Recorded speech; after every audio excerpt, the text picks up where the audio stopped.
Esto es 24/7, periodismo sin censura. Hoy le vamos a mostrar algo incómodo, pero imposible de ignorar. Un lugar devastado por la radiación, donde la vida regresó, cuando el ser humano desapareció.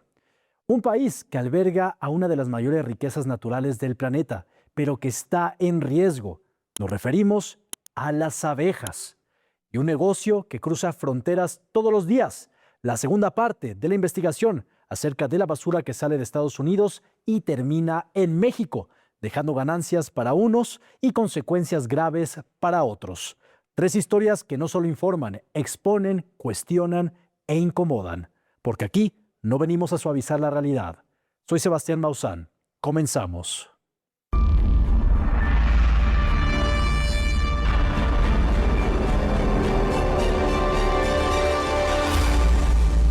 «24/7» con Sebastián Maussan. Chernobyl fue sinónimo de desastre, de evacuación, de contaminación y de negligencia. Un territorio que quedó condenado. Pero 40 años después, algo inesperado ocurrió. La vida regresó. Sin humanos, la naturaleza ocupó el espacio nuevamente. Lobos, osos, aves, caballos, ecosistemas completos donde antes solo había abandono. La pregunta es incómoda. ¿La recuperación de la vida silvestre se debe a la resistencia de la fauna de nuestro planeta o a nuestra ausencia? Nuestro compañero Valdemar López nos presenta esta investigación. Chernóbil, el peor desastre nuclear de la historia, no solo es una advertencia sobre los peligros de la radiación, también representa un desafío a nuestra comprensión sobre la naturaleza. 40 años después de la explosión del reactor, la planta nuclear y sus alrededores se han convertido en un lugar maldito donde ningún ser humano puede volver a habitar. Sin embargo, la naturaleza ha encontrado su camino en este campo radiactivo. Caballos salvajes, lobos, osos, aves y cientos de especies deambulan libres por Chernóbil. El regreso de la vida a un sitio contaminado por la radiación plantea una inquietante pregunta. ¿Acaso la biología está demostrando su impresionante capacidad para sobreponerse ante la radiación, o es la ausencia de actividades humanas la que ha permitido que resurja la naturaleza? Chernóbil podría ser un claro ejemplo de un planeta que se recupera cuando los seres humanos se ausentan.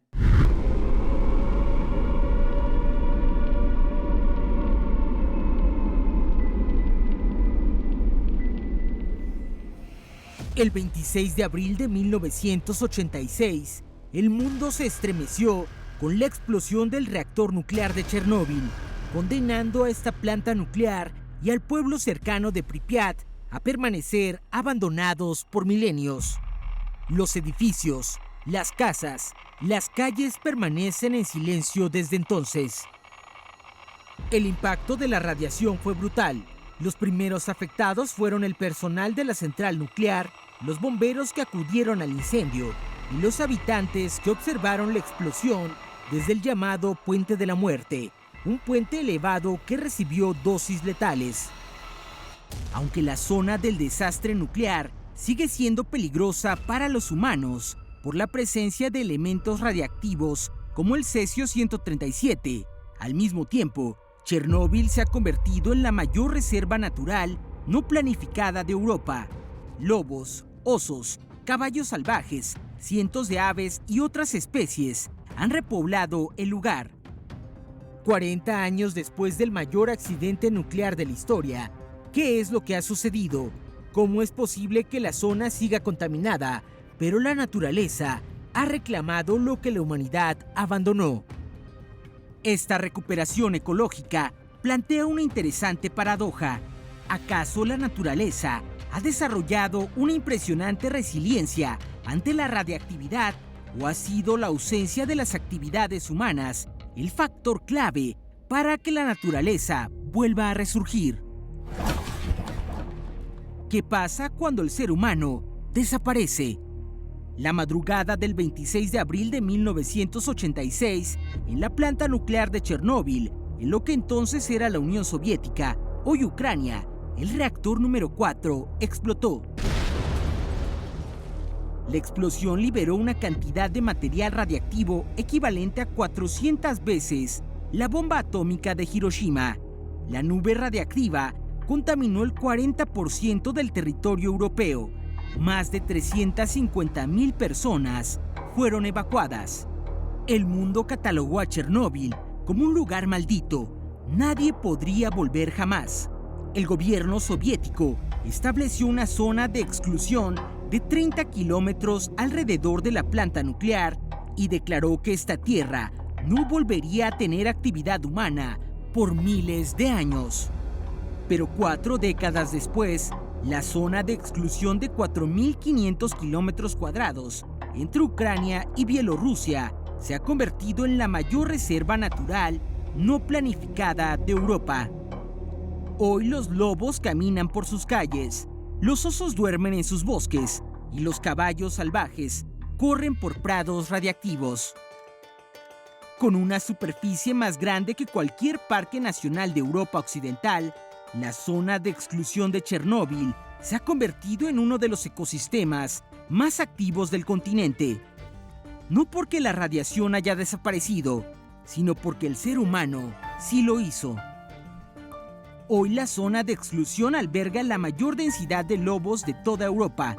Sus poblaciones son 7 veces superiores a las registradas antes del accidente. El oso pardo, que había sido cazado hasta la extinción en esta región, volvió a sus bosques de manera espontánea. Hay linces boreales, castores, nútrias, más de 200 especies de aves habitan la zona.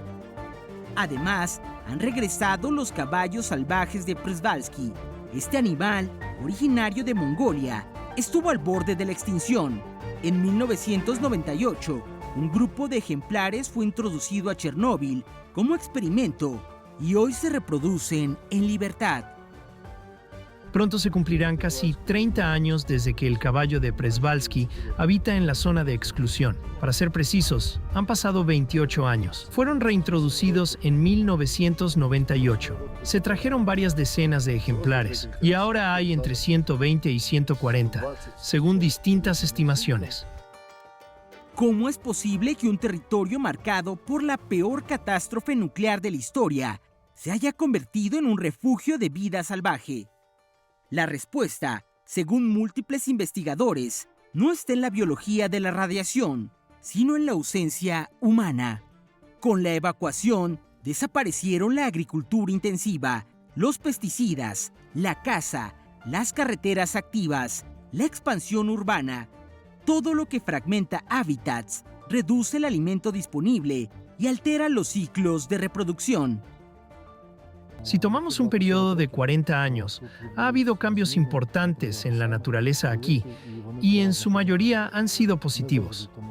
No siempre, porque, por ejemplo, durante el primer mes o 2 después del desastre, hubo un impacto radiológico bastante localizado en el territorio, conocido como el Bosque Rojo. Se trata de unos 10 kilómetros cuadrados de bosque de pinos al oeste de la central, donde el bosque murió, disminuyó la cantidad de animales y ocurrió todo eso. Pero el desastre, en el sentido literal de la palabra, como desastre para la vida silvestre, se limitó a esa zona. Después hubo alrededor de 5 años de reconstrucción de los ecosistemas. Unas 350,000 personas fueron evacuadas, se suspendió la actividad agrícola y a partir de ese momento comenzó lo que se conoce como el proceso de recuperación. Que la fauna prospere no significa que el ecosistema sea el mismo de antes. La radiación sí dejó huellas. Estudios científicos documentan efectos concretos en ciertas especies. Científicos han analizado casos como las ranas nativas de la zona, que desarrollaron una coloración más oscura debido a que la melanina acumulada en su piel actúa frente a la radiación. También las aves en zonas de mayor radiactividad tienen más posibilidades de desarrollar cataratas. Algunos hongos han desarrollado la capacidad de utilizar la radiación como fuente de energía. Estos hallazgos abren nuevas líneas en la biología y la medicina. El cesio-137, uno de los elementos radiactivos más persistentes, sigue presente en el suelo y en las cadenas alimentarias. La zona de exclusión sigue siendo inhabitable para los seres humanos. Eso no ha cambiado. El Comité Científico de las Naciones Unidas para el Estudio de los Efectos de las Radiaciones Atómicas señala que la población que estuvo expuesta hace 40 años ha presentado cáncer de tiroides y otras enfermedades, por lo que el debate sobre los impactos de la radiación continúa abierto. Si bien la superficie forestal de la zona se ha duplicado en 4 décadas y los bosques han reemplazado los campos de cultivo, el conflicto armado por la invasión de Rusia en Ucrania amenaza la zona de exclusión y la vida que ha renacido. En 2022, la invasión rusa de Ucrania llevó los combates directamente a la zona de exclusión nuclear. Las consecuencias para el ecosistema han sido documentadas por el personal de la Reserva Natural de Chernóbil. A 4 años de iniciado este conflicto bélico, más de 22.000 hectáreas han sido quemadas dentro de la zona. Los incendios forestales en suelos radiactivos dispersan partículas contaminadas al aire. Varios caballos de Przewalski han muerto al pisar minas terrestres. El impacto de la guerra sobre Chernóbil es un peligro latente. El sarcófago de acero que cubre el reactor destruido requiere mantenimiento constante y representa una inversión internacional que no terminó. La guerra ha añadido minas, incendios y laboratorios destruidos. Nadie puede decir todavía cuánto daño ha causado esta nueva irrupción humana. En el aniversario número 40 de este desastre nuclear, la organización Greenpeace ha lanzado una advertencia por un posible colapso catastrófico de Chernóbil si el sarcófago que cubre el reactor nuclear es dañado por la guerra en la región. El peligro sería la liberación de radiactividad al medio ambiente.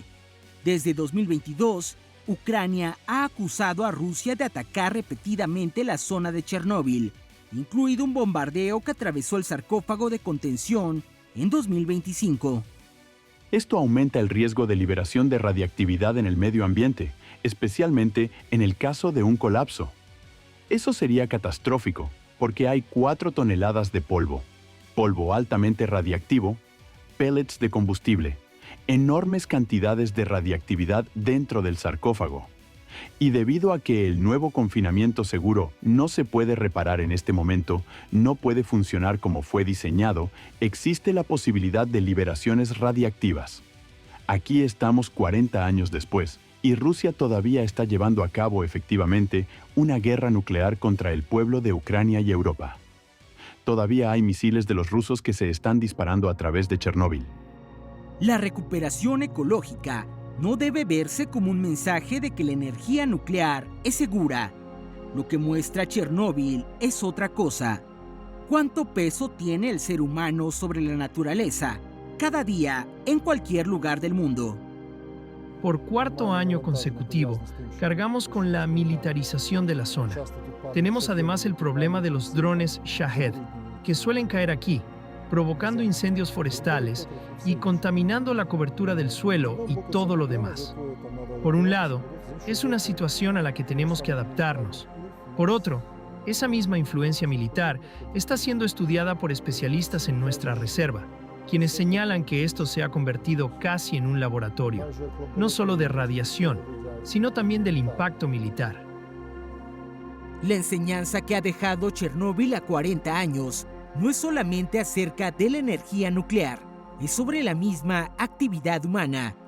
Lo más triste del desastre nuclear es que ha demostrado que la naturaleza tuvo la capacidad para recuperarse de la radiación, pero lo único que necesitó fue la ausencia del ser humano. Chernóbil nos deja una lección difícil de ignorar. Cuando el ser humano se retira, la naturaleza encuentra la forma de recuperarse. No es una celebración, es una advertencia de nuestro papel que jugamos en el entorno de la biosfera. Las abejas no solo producen miel, sostienen la vida. México alberga el 10% de todas las especies de abejas en el planeta. Una riqueza natural que pocas veces dimensionamos, pero esta abundancia también está bajo amenaza. La pregunta es clara: ¿vamos a proteger este equilibrio o dejar que desaparezca como ya ha ocurrido en otras partes del mundo? Nuestra compañera Mariana Díaz nos presenta esta investigación. Cuando piensas en abejas, seguro imaginas una colmena en miel, pero en México viven más de 2.000 especies de abejas nativas que no pican, no viven en colmenas y son las verdaderas arquitectas de nuestros ecosistemas. México tiene 2.100 especies de abejas, chiquitas, peludas, algunas sin aguijón, y son las que mantienen vivos nuestros tacos, el café y hasta el tequila. Esta es la historia de las abejas mexicanas, que seguramente no conoces.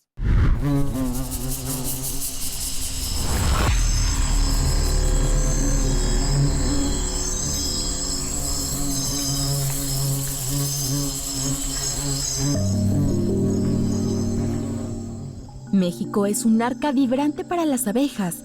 Después de Estados Unidos, ninguna otra tierra cobija tanta variedad de sus alas. En el mundo existen aproximadamente 20.000 especies y nuestro país acoge a cerca de 2.100. Es decir, el 10% de todas las especies conocidas del planeta suman entre desiertos, selvas y montañas mexicanas.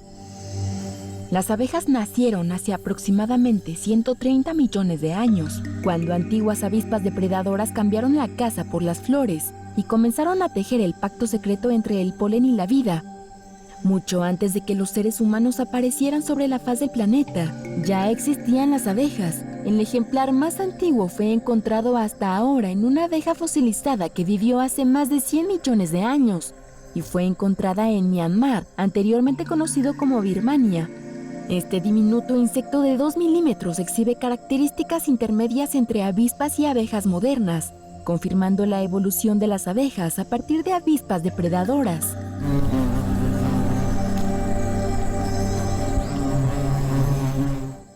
Existe un gran número de especies que aún no han sido descritas. Se las encuentra en todos los continentes, excepto en la Antártida. Más del 90% de las abejas del país son de comportamiento social solitario, es decir, no construyen panales y no producen miel ni cera. No obstante, tienen la invaluable función de contribuir a la conservación de la diversidad de especies nativas, lo que a su vez requiere mantener una gran diversidad de especies de plantas, con flores que les proporcionen alimento. La riqueza silvestre de las abejas es mucho más compleja de lo que se cree. Existen especies que tienen colores metálicos verdes, azules, negros, monocromáticas, doradas con rayas negras e incluso algunas poseen lenguas más largas que les permiten obtener el néctar de flores únicas, como las orquídeas. Las hay robustas y peludas y de tamaños que van desde los 1.5 milímetros hasta los 4 centímetros. Algunas tienen aguijón y otras no lo tienen. Científicos de diversas instituciones realizan muestreos en campo, especialmente en zonas desérticas y bosques, donde se han identificado miles de especies nuevas. Cuando busco abejas y estoy fotografiando abejas, me interesa observar su conducta, que estas imágenes puedan documentar parte de sus vidas, de su biología, de sus hábitos, de sus conductas. También documentar para contribuir con los conocimientos científicos, con científicas y científicos que están haciendo investigación sobre ellas. También llegar a las personas de México y del mundo que desconocen pues, la gran diversidad de abejas que hay. México es uno de los principales productores de miel, ocupando frecuentemente un lugar dentro del top 10 mundial. La principal productora de miel es la Apis mellifera, la cual genera la mayor cantidad de miel por colmena, alcanzando hasta 30 litros o más anualmente. Sin embargo, esta especie no es nativa mexicana, ya que fue introducida desde Europa, África y Asia por los colonizadores en el siglo XVI, y es la abeja más común para la producción de miel. México ha experimentado una reducción significativa y constante de su producción, cayendo de niveles históricos de 90.000 toneladas en los años 80 a promedios actuales de aproximadamente 18.000 toneladas anuales. Este declive se debe a la sequía, deforestación, el uso de pesticidas y el cambio de uso del suelo. Por otra parte, las abejas de México son vitales para la seguridad alimentaria y la biodiversidad, polinizando cerca del 75 al 84% de los cultivos. Sin ellas, la producción de aguacate, café, frijol, calabaza, diversos chiles, mangos y agave se vería severamente afectada. Más allá de los cultivos, las abejas mantienen a la biodiversidad de los ecosistemas naturales. Al polinizar plantas silvestres, aseguran la regeneración de bosques y selvas, lo que a su vez provee refugio y alimento a otras especies de la fauna. La diversidad de abejas en México es muy amplia y cada especie es única en su estilo de vida. Lamentablemente es poca la información que se tiene de muchas de ellas, lo que representa un reto para la conservación de estos insectos, algunos de los cuales tienen rangos de distribución restringidos y relaciones demasiado específicas con ciertas especies de plantas, lo que las hace vulnerables a la perturbación del ambiente y a los efectos del cambio climático. Por ello es necesario conocer mejor la diversidad y la biología de estos insectos e incentivar los esfuerzos para su conservación. Una de las cosas que me gustaría es, pues en primera, que ubiquen a México como un territorio de abejas, la gran riqueza de especies que hay. Seguramente en 50 años tendremos pues mucho más información sobre las especies que están habitando en los distintos territorios de nuestro país, pero también pues yo creo que en 50 años ya no vamos a pensar que solo hay una abeja, sino a reconocer esa gran diversidad que tenemos en México y en el mundo. En lo profundo del bosque, en los huecos de muros o dentro del tallo de un árbol, vive una abeja diminuta que parece un secreto de la naturaleza, la angelita. Su nombre científico es Tetragonisca angustula, sin embargo las personas la conocen por su ternura. La angelita, que es famosa por ser una abeja sin aguijón y producir una miel medicinal con propiedades antibacterianas muy altas, se le llama así porque no pica y es pequeña, similar a un zancudo. No tiene aguijón, no lo necesita. Su defensa es la sutileza. Se encuentra entre las flores con la delicadeza del aire y trabaja en silencio, casi invisible, pero inalcanzable. Aunque su cuerpo cabe en la yema de un dedo, su impacto es inmenso. Poliniza huertas y jardines, además de flores de selvas enteras donde habita. Hay quienes pasan por la vida sin notar su existencia. Sin embargo, si te detienes, si la miras de cerca, verás en sus alas el brillo de lo esencial, lo pequeño, lo que se construye sin prisa. La angelita nos recuerda que hay formas de habitar el mundo sin herirlo, que hay mieles que no solo endulzan, sino que sanan. Mientras que la Eulaema policroma, conocida como abeja amarilla de las orquídeas, son abejas robustas que poseen un aspecto aterciopelado como si estuvieran cubiertas de una suave textura. Tiene predilección por las orquídeas y las convierte en un componente esencial para la reproducción de estas plantas. Por su parte, la osmia azteca, también conocida como abeja albañil, es una de las abejas más fascinantes de México. No vive en grandes colmenas ni produce miel para los humanos. Sin embargo, es una trabajadora incansable que sostiene la vida en nuestros jardines. Es extremadamente eficiente. Mientras otras abejas son más selectivas, la osmia azteca visita una enorme cantidad de flores, asegurando que frutos como las manzanas y las fresas crezcan sanos y abundantes en el centro del país. Asimismo, las abejas de calabaza son las especialistas del campo mexicano. A diferencia de otras abejas que pican de flor en flor, estas son fieles a las calabazas, los calabacines y los chilacayotes. Tan solo se necesitan de 6 a 10 visitas de esta especie para polinizar completamente una flor de calabaza hembra. Son las primeras en despertar. Mientras otras abejas esperan a que caliente el sol, ellas ya están trabajando al amanecer, justo cuando las flores de calabaza se abren y ofrecen el mejor polen. Para el mediodía, cuando la flor se cierra, ellas ya han terminado su jornada. Por otra parte, las abejas cortadoras de hojas son las artesanas del paisaje mexicano. Si alguna vez has visto círculos perfectos recortados en las hojas de tus rosales, has sido testigo del trabajo de estas ingenieras solitarias. Utilizan sus mandíbulas como tijeras para obtener trozos de hojas o pétalos, y con estos fragmentos construyen pequeños estuches cilíndricos donde protegen a sus crías. Asimismo, las abejas de los chiles son polinizadoras especialistas que permiten que tengamos chiles nativos en nuestra mesa. En el mundo científico se les conoce también como las abejas de poliéster, por una capacidad única en el reino animal. Las flores de los chiles y también de los tomates guardan su polen bajo llave. Estas abejas utilizan una técnica llamada polinización por zumbido, es decir, se sujetan a la flor y vibran sus músculos de vuelo a una frecuencia específica para que el polen salga disparado. Por otra parte, las abejas parásitas son conocidas como las abejas cuco de México. Su estrategia de vida es radicalmente distinta a la de otras abejas.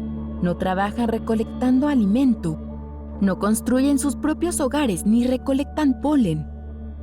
Su labor consiste en vigilar a otras abejas como las cortadoras de hojas o las de los chiles. Cuando la dueña del nido sale a buscar comida, la parásita entra rápidamente y pone su huevo sobre las provisiones que otra recolectó.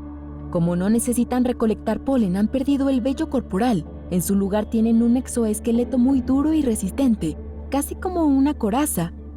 Esto las protege de los aguijonazos y son sorprendidas por la abeja anfitriona dentro del nido. Por su parte, la Scaptotrigona hellwegeri, conocida comúnmente como cuco de mamey, se le encuentra en zonas tropicales y subtropicales, moviéndose cerca de los árboles de mamey y otras frutas donde anidan sus víctimas. Se le conoce así porque posee un aroma y sabor que recuerda al zapote mamey.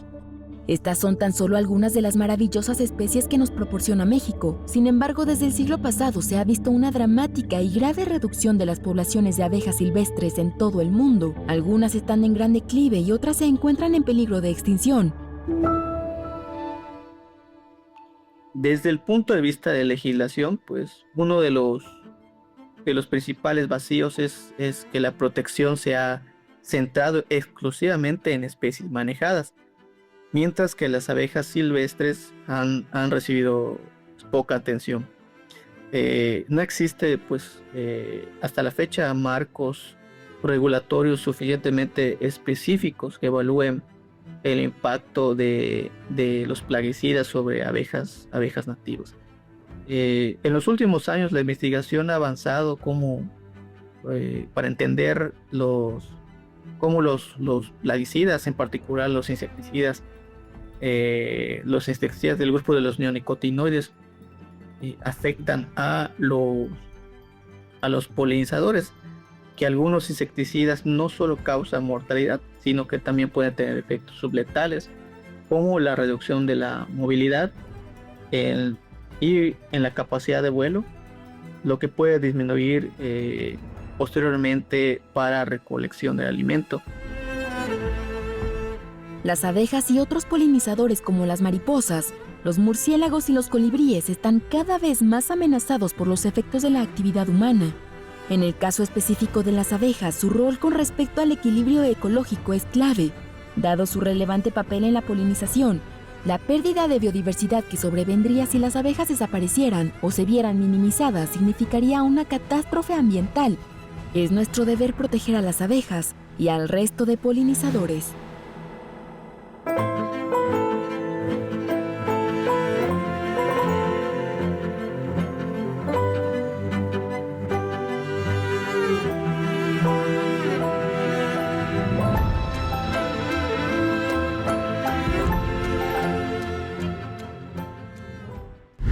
Sin abejas no hay equilibrio, sin equilibrio no hay futuro.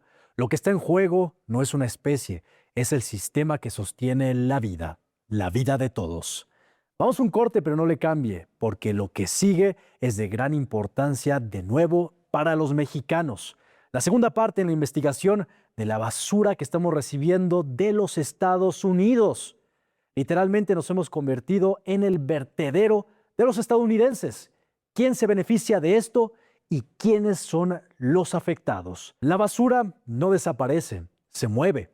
Cada año toneladas de residuos cruzan la frontera desde Estados Unidos hacia México, bajo la promesa del reciclaje. Pero detrás de este discurso hay un negocio, ya que no todo se recicla. Mucha de esta basura se queda y empresas millonarias están ganando dólares únicamente para que recibamos literalmente todos los desechos más contaminantes de los estadounidenses. Estas empresas se benefician con millones de dólares de ganancias. Sin embargo, las consecuencias que están dejando afectan a muchísimas otras personas, incluido nuestro medio ambiente. La pregunta es directa: ¿quién se beneficia realmente y quién paga el precio de estas decisiones? Nuestra compañera Lisbeth Campuzano nos presenta esta investigación. En México, parte de los residuos se convierten en materia prima para industrias de reciclaje, fabricación de empaques o coprocesamiento en cementeras, mientras gobiernos locales y empresas privadas obtienen ingresos por manejo y disposición de residuos. Sin embargo, organizaciones ambientales advierten que muchas veces el beneficio económico queda concentrado en empresas y cadenas industriales, mientras comunidades cercanas a tiraderos y plantas de procesamiento enfrentan contaminación, daños ambientales y riesgos a la salud.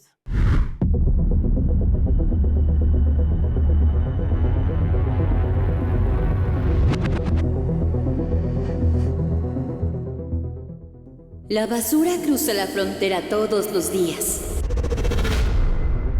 Entra por aduanas, en tráileres y contenedores, con permisos oficiales y etiquetas técnicas que la llaman residuos aprovechables, material reciclable o desechos industriales. Pero detrás del lenguaje burocrático, la realidad es otra. Toneladas de basura de Estados Unidos terminan en México, mientras empresas, intermediarios y corporativos convierten los residuos en un negocio multimillonario. Pero, ¿quién se beneficia? Desde que China cerró sus puertas a los residuos extranjeros en 2018, Estados Unidos buscó nuevos destinos para su basura plástica y tóxica. México se convirtió rápidamente en uno de los principales receptores. México vive una crisis tóxica y se ha convertido en un sumidero de basura para los Estados Unidos. El primer grupo beneficiado son las empresas recicladoras y manufactureras que usan residuos importados como materia prima barata. En México, operan plantas que transforman plástico usado en nuevos paquetes, pallets industriales, textiles, envases y productos de consumo. El problema, denuncian organizaciones ambientales, es que buena parte de los residuos que llegan son difíciles o imposibles de reciclar.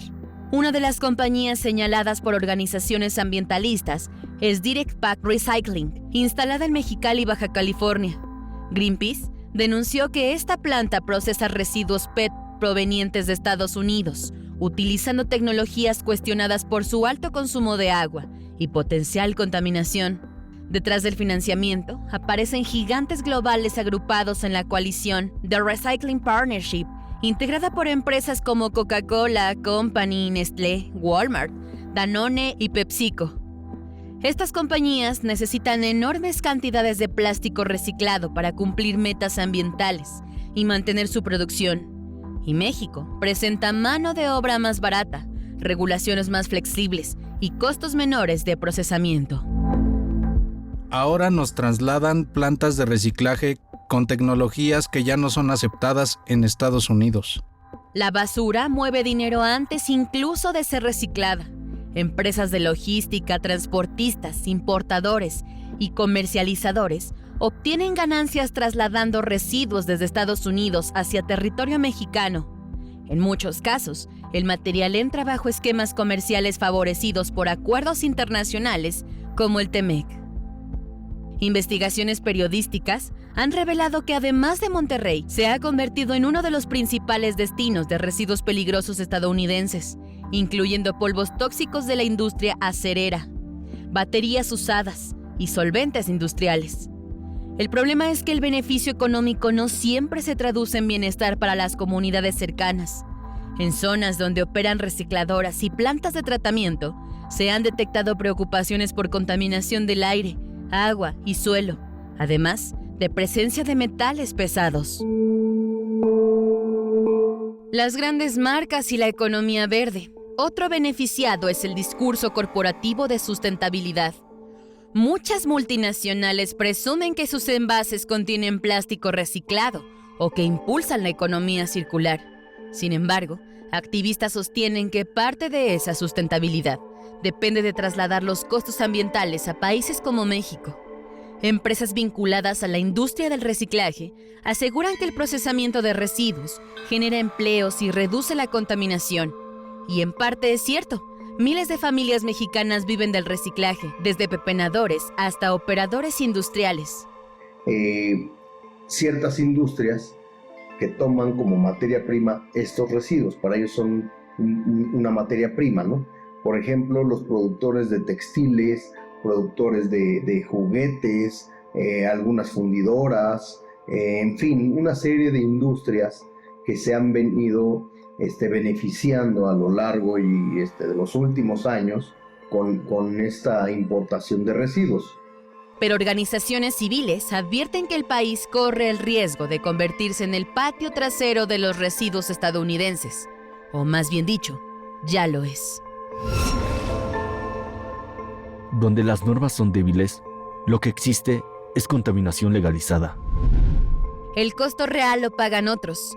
Mientras empresas obtienen materia prima barata y los corporativos mejoran su imagen ambiental, las comunidades cercanas a basureros, recicladoras y tiraderos se enfrentan otro panorama.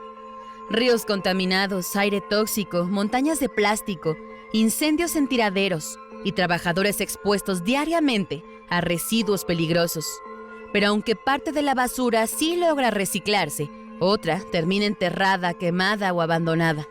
De acuerdo con investigaciones y organizaciones ambientales, México recibe incluso residuos mal clasificados o imposibles de reciclar. La compañía estadounidense Direct Pack Recycling ha establecido una nueva planta de recuperación, reciclaje de PET en Mexicali, lo que claramente significa la intensificación del colonialismo a través de la basura plástica que llega de Estados Unidos a México. La compañía estadounidense Direct Pack Recycling ha establecido una nueva planta de recuperación o de reciclaje de PET en Mexicali, lo que claramente significa la intensificación del colonialismo a través de la basura plástica que llega de Estados Unidos a México.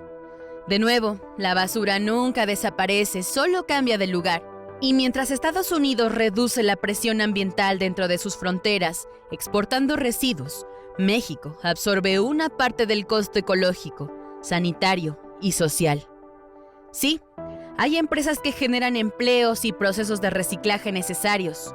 Sí, existe una industria legítima alrededor del aprovechamiento de residuos, pero también existe un sistema donde los países ricos producen, consumen y desechan, mientras otros cargan con las consecuencias. Porque al final, detrás de cada botella triturada, cada contenedor cruzando la frontera y cada montaña de plástico acumulado, hay una pregunta incómoda. ¿México está construyendo una economía circular o se está convirtiendo en el basurero conveniente de Norteamérica? Pero el negocio de la basura no termina en las recicladoras. También existen empresas estadounidenses que cobran por recolectar, clasificar y exportar residuos fuera de su territorio.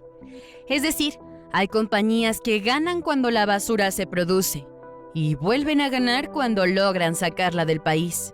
Mientras menos residuos permanezcan en Estados Unidos, menos presión enfrentan rellenos sanitarios, gobiernos locales y corporaciones generadoras de desechos. Y ahí es donde México entra al modelo, porque mover basura también es una industria internacional. Cada contenedor que cruza la frontera deja ganancias para transportistas, agentes aduanales, intermediarios comerciales, recicladoras y fabricantes que reutilizan materiales importados. La basura cambia de manos varias veces antes de terminar procesada, enterrada o incinerada. En otras palabras, los residuos generan toda una cadena económica. Especialistas en el comercio ambiental han advertido que muchos residuos se exportan bajo la clasificación de material reciclable, aunque parte del contenido termine siendo inutilizable o extremadamente difícil de reciclar, como ya lo hemos dicho. Eso abarata costos para quienes exportan y aumentan riesgos para quienes reciben. Además, mientras compañías internacionales presumen metas ambientales y campañas de sustentabilidad, activistas sostienen que el verdadero problema sigue intacto, la sobreproducción de plástico. Porque reciclar millones de botellas no necesariamente significa producir menos basura. De hecho, organizaciones ambientales denuncian que algunas empresas utilizan el reciclaje como una forma de mantener el mismo nivel de consumo, mientras trasladan parte del impacto ambiental hacia países como México. Y el dinero detrás del negocio explica por qué la industria global del reciclaje mueve miles de millones de dólares al año. El plástico recuperado tiene valor comercial. Los metales contenidos en residuos industriales también. Incluso ciertos desechos pueden convertirse en combustible o materia prima para otras industrias. Por eso, la basura dejó de verse únicamente como desperdicio. Ahora también es mercancía. Y mientras exista demanda industrial de residuos baratos, seguirán cruzando fronteras.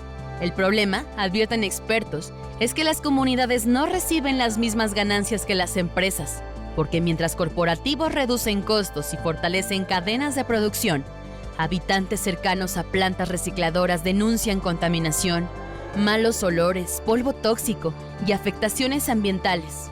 En algunos casos, incluso incendios en tiraderos y emisiones contaminantes derivadas del manejo inadecuado de residuos. Es decir, los beneficios económicos se concentran, pero las consecuencias ambientales se distribuyen.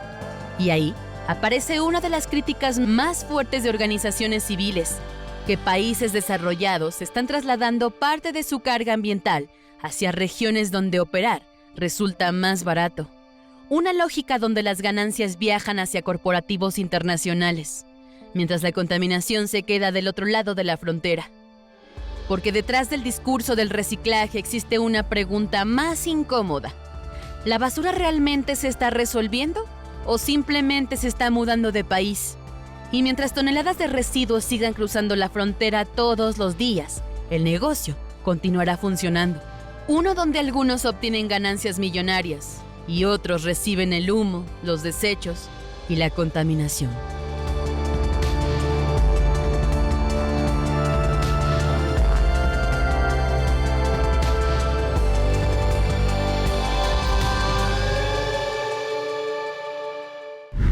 El reciclaje puede ser una solución, pero también puede convertirse en un pretexto para esconder toneladas de corrupción. En este caso, que hemos visto que los beneficios se están distribuyendo entre unos pocos y el daño es para muchos, esta es una amenaza contra la humanidad y también contra el medio ambiente. Hoy vimos el claro ejemplo de Chernobyl, un lugar que se convirtió en una condena para los humanos. También fue una segunda oportunidad para la vida silvestre. Por otro lado, conocimos el gran privilegio que tenemos en México al albergar muchas de las especies de abejas de nuestro planeta, pero también la gran responsabilidad que tenemos de protegerlas, ya que estos pequeños insectos son considerados como los seres vivos más importantes de la naturaleza. Sin ellos, no hay vida. Y por último, conocimos la gran injusticia que se está cometiendo contra los mexicanos y nuestro medio ambiente. En un proyecto que supuestamente es para reciclar, se está viendo la verdad. Estamos recibiendo desechos tóxicos de los Estados Unidos, los cuales no los estamos reciclando, únicamente los estamos recibiendo y siendo afectados con su contaminación. Muchas gracias por acompañarnos en esta emisión de 24/7, Periodismo sin Censura. Soy Sebastián Maussan y yo lo espero en la próxima.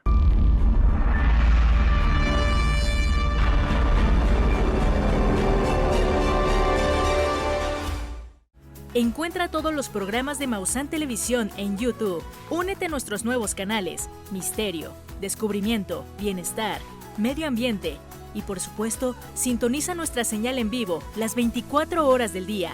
Maussan Televisión. Buena televisión.